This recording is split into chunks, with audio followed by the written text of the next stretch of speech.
સુરતમાં રાજેશ પાંડવની નરેન્દ્ર મોદી વિચાર મંચના સુરત શહેર અધ્યક્ષ તરીકે વરણી કરવામાં આવી। સુરતના કતારગામ વિસ્તારમાં ડાયમંડ સાથે સંકળાયેલા રાજેશભાઈ પાંડવની નરેન્દ્ર મોદી વિચાર મંચમાં સુરત શહેરના અધ્યક્ષ તરીકે વરણી કરવામાં આવી છે।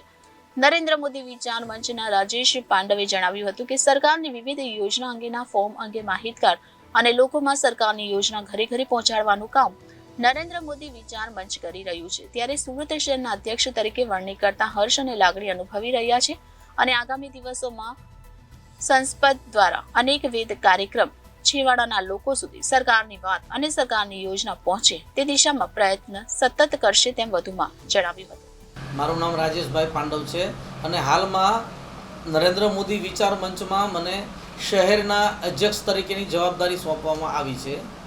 નરેન્દ્ર મોદી વિકાસ મંચ કેવા પ્રકારના કામ કરે છે અને શું કહેશો?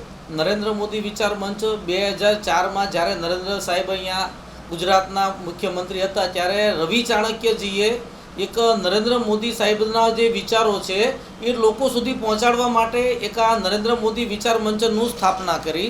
આજે આખા ભારતમાં નરેન્દ્ર મોદી વિચાર મંચની શાખાઓ છે। એની અંદર નરેન્દ્ર મોદી વિચાર મંચની ટોટલ 29 શાખા છે।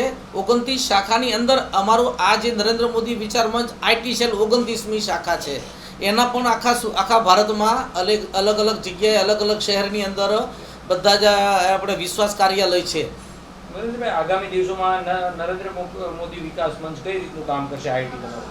આગામી દિવસમાં નરેન્દ્ર મોદી વિચાર મંચ મોદી સાહેબના જે વિચારો છે, જે યોજના છે એ લોકો સુધી પહોંચાડવાની છે। દાખલા તરીકે વાલી દીકરી, જનધન યોજના, મુદ્રા લોન યોજના, વિધવા સહાય, આ વૃદ્ધ સહાય, આજે જે અનેક જે યોજના છે અમે લોકો સુધી પહોંચાડવાના નિઃશુલ્ક ફોર્મ અમને આજે આપવામાં આવે છે એ અમે લોકો સુધી પહોંચાડીએ અને એનો ગાઈડન્સ આપીએ। લોકોને જે સરકારી યોજના જે છે એ બાબતમાં માહિતગાર કરીએ કે આ યોજનાનો તમે લાભ લો। દાખલા તરીકે કિસાન યોજના છે, જે યોજના છે અમે લોકો સુધી માહિતગાર કરીએ છીએ। Reporter Arvind Rathod, Janadesh news, Surat.